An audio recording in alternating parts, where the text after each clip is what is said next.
Assalomu alaykum, to'rdagi barliq roman anglag'uvchi do'stlar. Biz faxrlik yozuvchimiz Xalida Isroil yozgan Oltunkash romanini o'qishni davomlashtiryapmiz. Oldingi qismda Keremning vaqaliklarini o'qitib, u yozgan Oltunkash dramasini o'qib, Zuhraning o'stang bo'yida Shahzoda bilan ko'rishgan yeriga kelib to'xtagan edik. Endi davomini o'qiymiz. 5-parda. Ansar boyning ho'ylisi. Hamma ko'rinish ilgirgidek. Og'ichxonim supida qat-qat ko'rpa yostiqlar ustida yonpashlab yotidi. Xalchixon yo'g'on yelpiguch bilan uni yelpib o'ltirdi. Zuhra bir chetda o'ltirib tag'ordagi bug'doyni g'alvir bilan tasqab o'git etidi. Eshikning sirtidan sapoyi ovozi, qalandarning naqshisi anglandi. Men qalandar bandiman, kiydim gulahu jandiman. Eshigim o'ruq desa, yo'g'on tag'orni ortiman. O'rdixonning langirida choylar qaynab turdi. Necha hojat men kelib, choylarga qaylab turdi. Yana nadin keldi ma divona?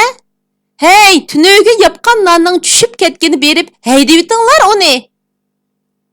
Og'ichxonim xafa bo'lib Xalchixonga qo'lini shiltaydi. Xalchixon xo'jayiniga qarab qapig'ini so'zib qo'yib, "Xinim, Soyil deganni rozi qilmasi bo'lmaydi. Sadiqi baloni yer, to'y gunoni yer deydigan gap bor. Naqsini anglamadingmi? Choyning gapini qilyotidi. Bir piyola choy berganga kambag'al bo'lib ketmasmiz?" deb o'rnidan turib, qalandarni o'yliga boshlab kirdi. Qalandar hammaylanga cho'nqur ta'zim qiladi. Og'ichxonimni tushib qoptiman. Mushu uyning o'ttirsidan bir oltin buloq etilib chiqibdi-dak. Og'ichxonim buloqqa beshcha cho'kib ketyotqudak. Uni tortib chiqirman deb Xalchixonmi cho'kib ketib borg'udak. Buningdan qoylaganda ikkilari baxt saodatga ko'milib ketishidikalla deydi. Bu gapdan Og'ichxonim bilan Xalchixonning gulqaqalari ichilib ketadi. Xalchixon qalandarni o'ltirg'izib oldiga non bilan choy qo'ydi. Og'ichxonim tomoshabinlar tarafga qarab, "Ma u xalchakmi bishimga bir balo bo'ldi? Hamma ishingni bilaman deb mushukni pesh demaydigan bo'lib oldi. Hech ish qilmay men bilan xinimliq talishib, to'rga chiqib o'ltirgan" deb bo'lib Zuhraga qarab g'azab bilan vaqiraydi. "Hey Zurak! Hanqiyib o'ltirmay ishingni chaqqonroq qil. Bundaq gaplarga quloq silishni kim qo'yibdi sana? U pasning qizi." Yana tomoshabinlarga qarab so'zlaydi. "Ma u Turaxun degan tuzkur jangalga opirib jinini olmay tirik tashlab qo'yib ketdikan. 3 kun bo'lganda uyni tepib yenib keldi. Ishdan kiribsa, qaysi begzodni xinimikin deb qoptimiz. Chash degan tapiniga tushidi. Chiroyi qoymoqda yuqurgandek oq. Bir sanduqda liq isil kiyim, putida oltin kash. Lekin kashning bir piyi tushib qoptimish. Xo'p bo'pti toza. Kiyimlari bilan kashni soldirib oldim. Endi avu chashlari bu bo'lsa kuyib tugusin deb 2 kunda bir yo'g'on tunurga non yoqtiryaptiman. Bu yetim o'g'loqni." Soyil nimadir esiga olgandek so'raydi. "Anglasam, oltin podshoxonlarim jangalda ezib qilib, o'tinchilar akilib qo'yibdimish. Rost shundoq ishlarmi bo'ldimi? Xollarimning ahvoli qandoqroq?" Og'ichxonim, "Qandoq bo'libdi? Bek obdan. Turaxun tag'isi bilan jangalni ko'rib kelamiz deb berib, yo'ldan ezib qoptikan. Taliga yaxshi odamlar uchrab qopti." Xalchixon chiroyini purishtirib tomoshabinlarga so'zlaydi. "Ha, bek obdan. Tas qopti o'lgili. Haqi qilgan qasdi o'ziga yenibdi. Bir qizi o'choqning kulini bishiga to'kib, uxlagan kollidek bo'lib qopti. Yana birsi bo'ridan qochman deb yiqilib to'qir bo'pti." Soyil, "Hanim bo'lsa, Xudoyim saqlabdi. Har kim qilsa o'ziga qiladi. Haqqi qo'lgan o'rga o'zi tushidi deydigan gap bor emasmi? Og'ichxonim hech kishiga yomonlik qilmagandikin." Saray uydan urushib tillashgan, yig'ilgan ovozlar anglanib, Altun xanım bilan Pasha xanım bir-biri bilan tatilishib, pomdaqlashgan holda hovliga chiqdi. Xalchixon itti qopib ularni ajirtidi. Bishi kuyib uxlinib ketgan Altun xanım onasiga: "Voy bishim! Matukur bishimga urib boza qilyotidi" deb arz qiladi. Pasha xanım do'ng'uslab qilib uni neri ishtirib etib yig'laydi. "Ma paqshak meni ishtirib etib yiqitibdi, mening ocham emas. Senmi mening singlim emas. O paqshak toz, seni er olg'inni bir ko'ray. U o'lmaydigan tukur, er olmas degan o'zing." İkisi bir-biriga qarab etiladi. Xalchixon yana ularni ajirtidi. Og'ich xanım ularni erkiltib aldaydi. "Voy bichora qizlarim, tomala xonlarim. Sizlarni degan Begzode boyvachchilar oladi." Tumshiqi bilan Zuhra tarafni ko'rsatib: "Anda qalandarlarning qizlarini erim olmaydi. Yig'lamanglar, uyga kirib o'ynanglarda o'ynanglar." Ular dumsishib uyga kirib ketadi. Soil choyni ichib bo'lib, qo'llarini egiz ko'tarib, ullik ovozda duo qiladi. O'zini ta'riflab qilgan so'zlaridan Xalchixonning gulqaqalari echilib ketadi. Soilni uzitib qo'yib, yana Og'ich xonimning yiniga berib, yelpigishni qo'liga oladi. Yelpib o'ltirib uxlab qoladi. Og'ich xonim uni nuqib uyg'otganda yana yelpishga boshlaydi. Ammo uzunga bormay yana mugdak bosadi. Og'ich xonim ochiqlab o'rnidan turib ishkirga kirib ketadi. Xalchixon orqasidan yuguraydi. Uyga kirib bo'lib, yinib chiqib, yelpigishni ilib yana kirib ketadi. Oshxona uydan Zuhraning mungluq naqsisi anglanib turdi. Lachin so'qqan to'shqanning jangalda uvasi bor. Biz g'arib yetimlarning bu yurtda nimasi bor? Xili vaqtgacha hovliga hech kim chiqmaydi. Mungluq muzika ovozi anglanib turdi. Tuyuqsiz sirtdan Soilning vaqirgan ovozi anglandi. "Xalchixon, hey Xalchixon! Hey Og'ich xonim, suyuncha, xo'sh xabar elib keldim, suyuncha." Soil ishikda birdam turib, hovlida odam yo'qligini ko'rib, yugurib kirdi. "Hoy Xalchixon, hoy Og'ich xonim, xo'sh xabarning cho'ngini elib keldim deymi?" Xalchixon yugurib chiqdi. Orqadan Og'ich xonim bilan qizlarmi chiqib, uyquliq ko'zlarini uvlab hayron bo'lib qarshidi. "Hoy, ittik bo'linglar, uyinglarga mehmon kelyotidi. Mehmon bo'lgandimi, mehmonning eng kattasi, Shahzodaning naq o'zi. Navkarlarni kayniga silib, o'ymi-o'y qiz tanlab yuriydi. Qo'lida bir pay oltin kash bormish.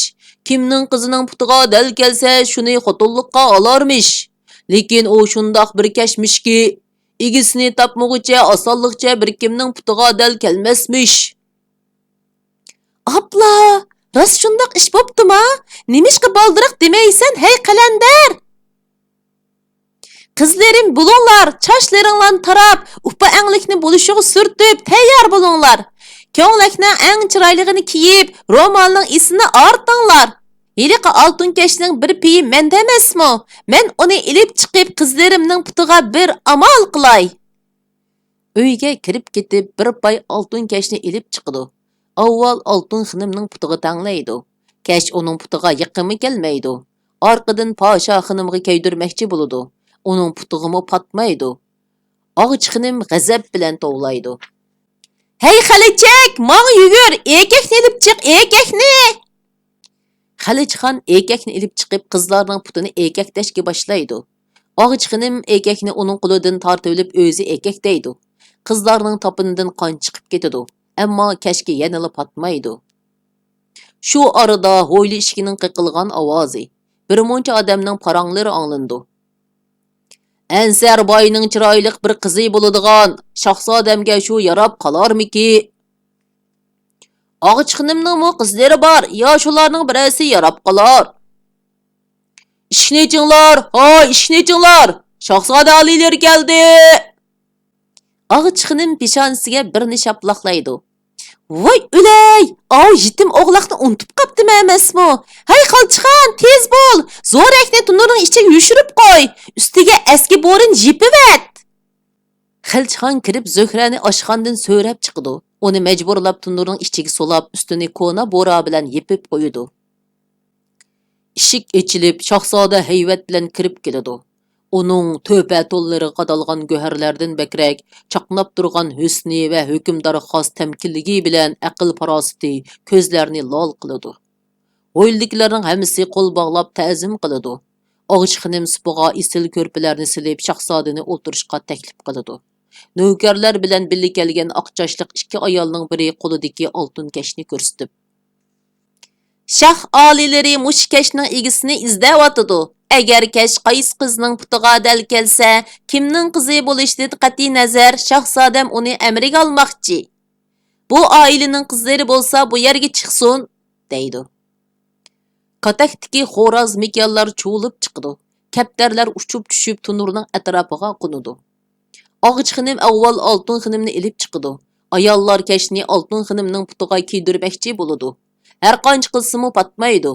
Og'ich xinim yugurib kelib o'zi kiydirmoqchi bo'lib, rosa bir kuchishiga oltin xinimning ro'mini tushib ketib, u yer bu yerda bir nechta tal tuki dingiyib turgan bishi ko'rinib qoladi. Xinim bishini changallab uyga qochib kirib ketadi. Ikkinchi qitimda Pasha xinim siliq dastlab o'ylig'i chiqdi. Uning putimi kashki patmaydi. Og'ich xinim nima qilarini bilmay piqrab qizlari bilan Xilchixonni tillaydi. Xilchixonmi uningga gap yondirdi. Shahzoda bilan navkarlar mangmoqchi bo'lishidi. Shu chaqda kaptarlar buquldab, to'xolar qaqoqlashidi. G'oq, qiz bu yerda g'oq. Kaptarlar bo'rini tishlab tunurning og'zini ochmoqchi bo'ladi, ammo ocholmaydi. Xo'roz bilan mikyallar tunurning ustiga sakrab chiqdi. Xo'roz puti bilan tunurni urib qo'yib, qiq, bichar qiz darhol chiq, deydi. Mikyallarmi qo'q, qiz bu yerda yushuruqliq, deyishidi. Shahzoda bilan navkarlar to'xtab qilishidi. Navkarlardan biri kelib tunurning ustidagi bo'rini elitib va tunurga qarab, "Shahzodam, bu yerda bir qiz bor ekan", deydi. Oqchoshliq ayollar Zöhrani tunurdan elib chiqdi. Shahzoda uni ko'ribla tunib oladi. Yiniga kelib hol ahvol so'rab mehribonlik qiladi. Oltin kash Zöhraning putiga qo'yib qo'ygandek keladi. Shahzoda uning qo'lini tutib elib mangdi. Navkarlar, kaptarlar, xo'roz mikyallar tantana qilishidi. Og'ich xinim bilan qizlari yig'ilishidi. Qalandar sapoyi chilib naqshaytidi. Men qalandar shohiman, keydim kulahu jandiman. Endi biz Asimning hikoyasining 4-qismiga keldik. Oldin qismdagi Asimning hikoyasi oyoqlashgan yana eslab o'taylik. Oldin qismda Asimning apsi va ochilari Qozog'istonga ketgandan keyin Asimning seg'inish hasratida Qozog'iston chegarasida ularga talmurib turgan yeriga kelib to'xtagan edik. Endi davomini qo'yamiz. Yangidan ko'tarilishga boshlagan quyosh sharq tarafdagi tomning ko'p qismini egallagan cho'ng aynak derizini oltin yaltilgandek julalantirib o'tgan edi. Uchuq turgan ko'znakdan sahrining sop-salqin havosi g'uruldab kirib, jonlarni yayirtatdi. Yupqa bulutlar laylab yurgan sahar osmoni shunchalik suzuk, shunchalik tinish edi. Men o'rnimdan turib etib, ishkimi bilanla yotgan ayolimning ustiga adiyal yepib qo'ydim. Bu Urumchining avgust oyi. Kecha bir vaqtlargacha uyan o'rilib, uxlayolmaganligimga qaramay, kallam uchuq, kayfiyatim xeyli yaxshi qopqa edim. Bu kecha ko'rgan xayrlik tushimning ta'siridan bo'lsa kerak. Men opamni pokiz, uzun oq ko'nglik kiygan, ko'nglikining orqasida uzun ikki o'rim chechi silinib turgan holatda ko'rdim. Opam hovlidagi yozliq o'choqda choy qaynatayotdi. Meni ko'rib, "O'g'lim, chiying bak qaymoqliq bo'ldi. Bir piyola ichib ol", deb menga bir piyola atgan choy sundi. Opamning chiroyi shunchalik uchuq, xushal ko'rinatdi. Ko'nglimda opam bak yashirib, jonlanib ketibdi. Uni endi so'tga chiqizmayman, deb o'yladim. Uyqumdan ushtumtut uyg'onib, o'zimni G'uljidagi ko'ni uyimizda yozliq oshxonada emas, balki Urumchining sharqiy janub qismiga joylashgan ko'p qavatlik binoning 17-qavatidagi uyimizni ko'rib, ko'zimni yana yumib oldim. Tushimni davomlashtirishni, qayta ko'rishni shunchalik orzu qilatdim. Apamni rostilla ko'rgandek ko'nglimda aytqusiz xushallik qaynab turardi. Әттегәнлек чай vaqtida ayolim menga andishili qarab, "Yaqindan beri uyqungiz toza yaxshi bo'lmayotidi-ku deyman. Oqshom xeyli vaqtlargacha uxlamadingiz. Әттегәндimi bek baldur turib ketdingiz. Bizning bu yeshimizda uyquga sal qarag'il bo'lmaydi deytdingiz-ku. Doktorga ko'rinib boqamsiz ya?" dedi. "Hojat yo'q", deb qo'limni bo'shda silkib qo'ydim. Saharda opamni tushab qoptiman. Shundoq uchuq, xuddi rostdekla. Halima xuddi ko'nglimdagini bilib olgandek. Cho'nglarga atab yog' puritib, Qur'on o'qitib qo'ysak bo'ladi. Biz ularni unutmagandek, ularmi bizni unutib qolmaydi. Tushimizda doim bizni yo'qlab turdi, dedi orqadan yana. Apangiz u yoqdan nechinchilar qaytib kelgan, deb so'radi. 1984-yili biz chaqirtgan. İli vaqasida chiqib ketganlarning ko'pinchisi keyin qaytib ketimiz deb talab qilishgan ekan. Lekin hukumatimiz rad qilganlikdan qaytib kelolmadi. Ammo opam shu kelgancha vatanda mangulik turib qoldi. Halima xiyol surib jimjit o'tirib ketdi. Bu so'zlar atiyandila uning qalb yorisini qo'zg'ab qo'ygandek qiladi. Uningmi o'ziga tushliq o'tmishi, baxit va baxtsizliklari bor edi. Uni xiyoldan chalg'itish uchun piyoldagi choyni ichib etib o'rnimdan turdim. Sirtqa chiqmoqchi ekanligimni bildirib, "Tushda nima etasiz? Eshik oldidan biror narsa olg'ash kerakmi?" dedim. U og'izdagi choyni yutib etishga ulgurmay, "Hojat yo'q" degan ma'noda beshini chayqadi va o'rnidan qopib eshik tubida orqamdan uzitib qoldi. Bino atrofidagi gullikda cho'ng yoshli bir necha ayol navrlariga qarg'ash paranglashib o'tirishadi.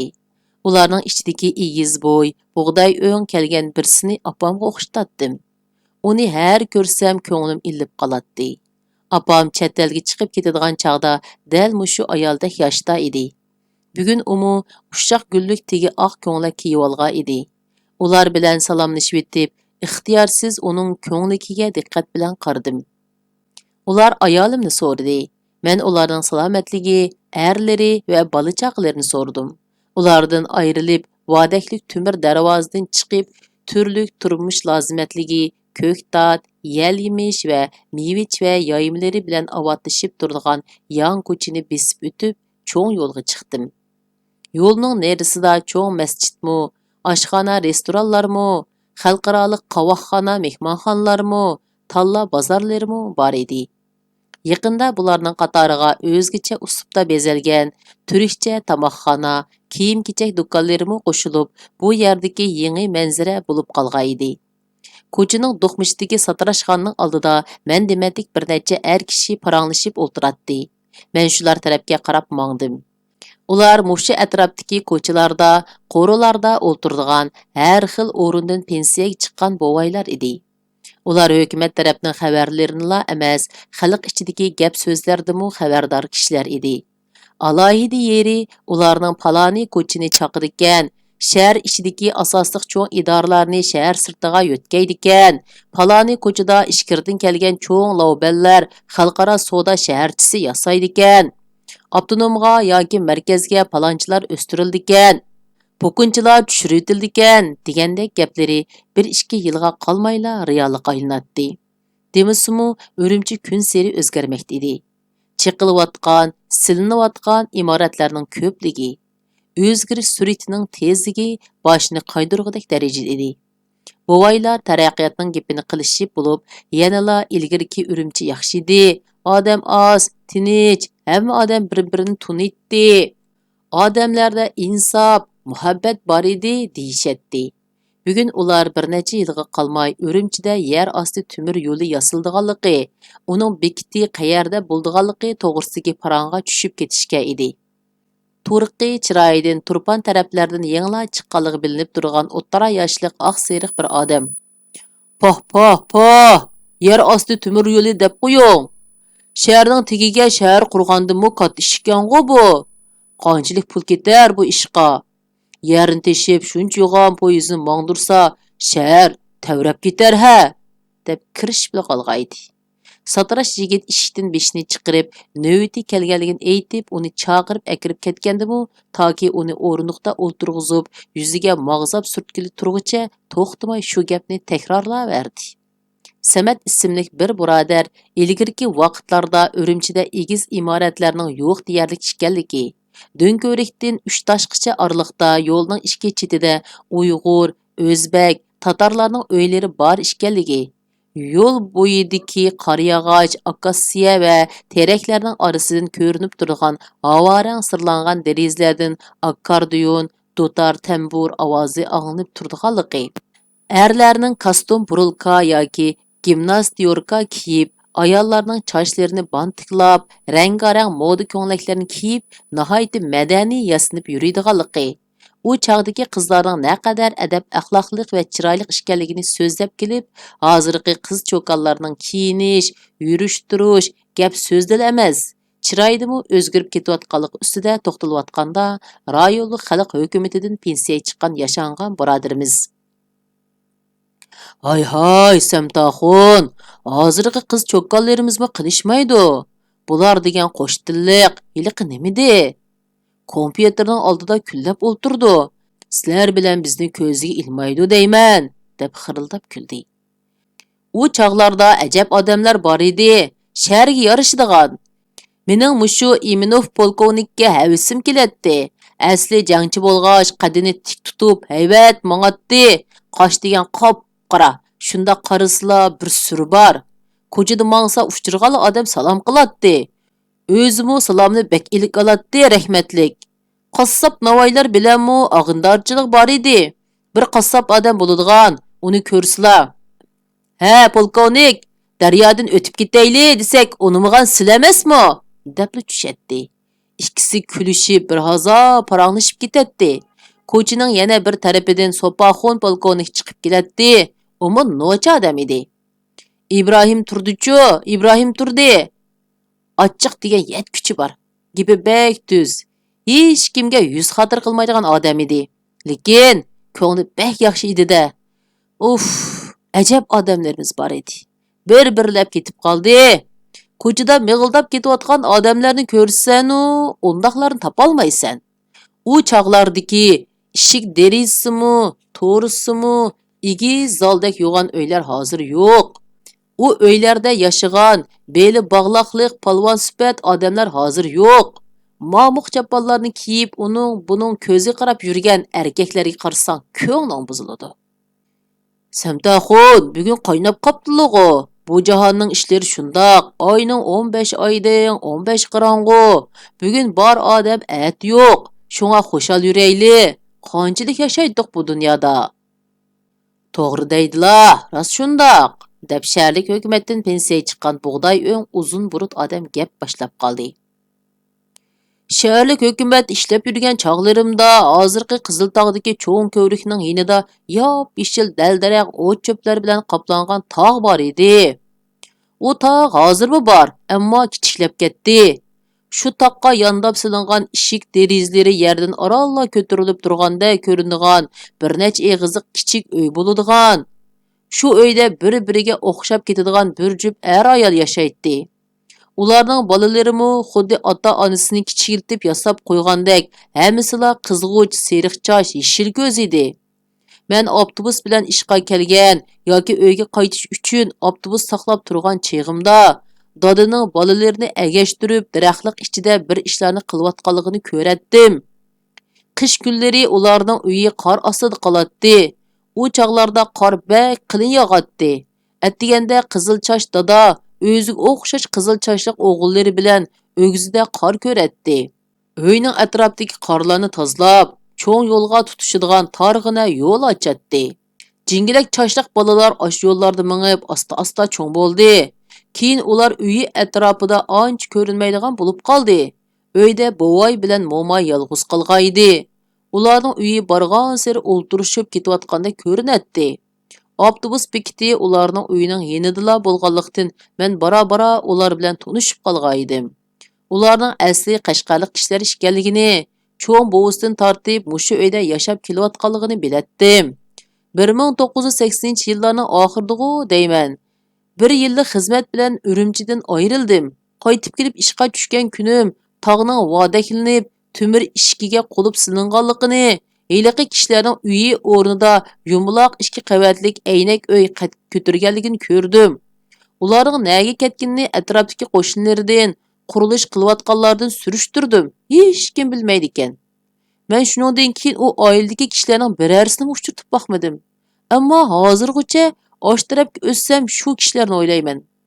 Agar men shahar boshlig'i bo'lib qolgan bo'lsam, u taqqa shu bir oila kishilarining haykalini qotirib qo'ygan bo'lardim. Ular chuqum sayohatchilarni jalb qila oladi. Shunga sizlarga shahar boshliqligini bermaganda, eshakka mungiz bermagandek. Buvaylar har xil ovozda birpas kulki chaqchaq qilishdi. Kulki ovozini anglab bekor bo'lib qolgan satirash yigitmi eshik oldiga chiqdi. Samat bir latifa aytibdi, yana kulki ko'tarildi. Parang qizib, odam ko'paygil turdi. Choch soqol oldirg'ili, xalta ko'chadagi kichik do'konlardan uni-buni setib olg'ili kelganlarmi bu yerda birpas to'xtab, gap so'zlardan huzur elishatdi. Baldur kelganlar bekorlagan o'rinni yangi kelganlar egallaydi. Men soatga qarab ittik o'rnimdan turdim. Tush bo'lib qolgan edi. Uy tarafga qarab ketayotganimda baya anglagan so'zlarning hayojini ko'ksimda davulg'ib turganligini his qildim. Demisimi, Urumchi bizning yoshlik bahorimiz, hayotimiz bilan teng o'zgardi. U avlod kishilarning qurishi, yengilishi bilan borgan sari zo'raydi. Qudrat topdi. Ammo inson bo'lgan biz aksicha qerib, ojizlashga boshladik. Yoshlik vaqtlarimiz qolgan shahar bizga notunish bo'lib qoldi. 17-qavatga chiqishimga koridorni qoplagan manzillik polo hidi burnimga urildi. Demak, Halima polo etibdi. Halimaning tomoq qo'rimlarida boshqalarnikiga o'xshamaydigan bir puraq bor. Dadasidan kichik qolgan 5 bolani o'zi yolg'iz cho'ng qilib, qator qo'shgan bu ayol hayotga jon va tini bilan mahkam yepishib, hamma ishda o'zi xos alohidalik puraq shakllantirgan. Bu puraqning tortish kuchiga taqobil turish bek tez.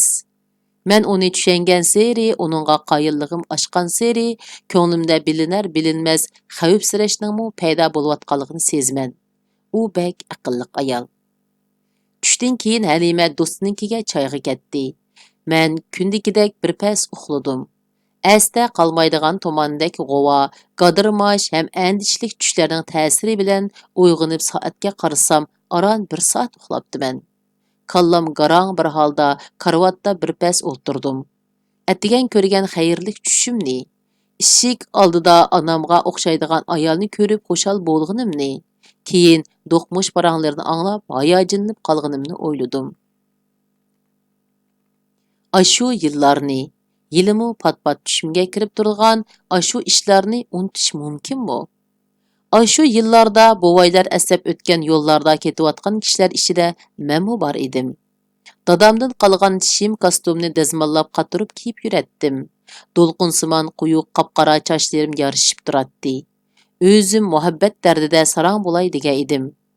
Demokratiya yo'lidan g'olibiyat yo'ligacha bo'lgan orliqda mokida qatnab yuratdim. Har kuni Aminaning yotog'ini yo'qlaytdim.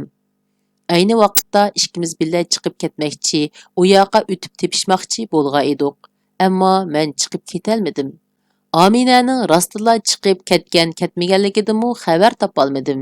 Birer oylargacha uning ushtumtut oldimda paydo bo'lib qilishini yoki yotqining ishkini cheksam, "Qarang, menmi sizning ketmaydiganligingizni bilib qilib qolgan edim" deb kulib, oldimga chiqishini shunchalik orzu qilib yurdim. Shu kunlarda men ilgiriki umidlik istiqbollik yoshdan vatanga osiylik qilg'uchi chet elga bog'langan gumonliq unsurga aylanib qolgan edim.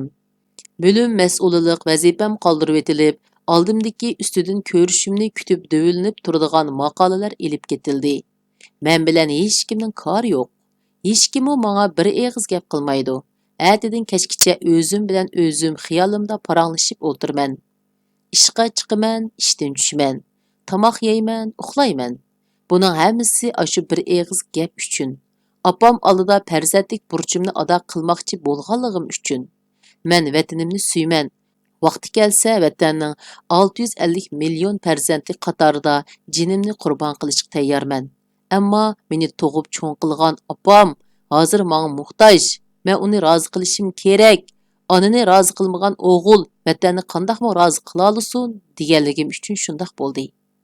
Opam, әділерім, мен va bizga o'xshash talay kishi keyingi ishlarning taraqqiyotini, chegaraning taqilib, ikki davlat munosabatining bu qadar yomonlashib ketishini qat'iy tasavvur qila olmaydik. Shundoq qilib bu qitimliq kitob o'qishimiz mushargich bo'ldi. Davomini kelar qitim o'qiymiz. Xayr xo'sh, Allohga omonat.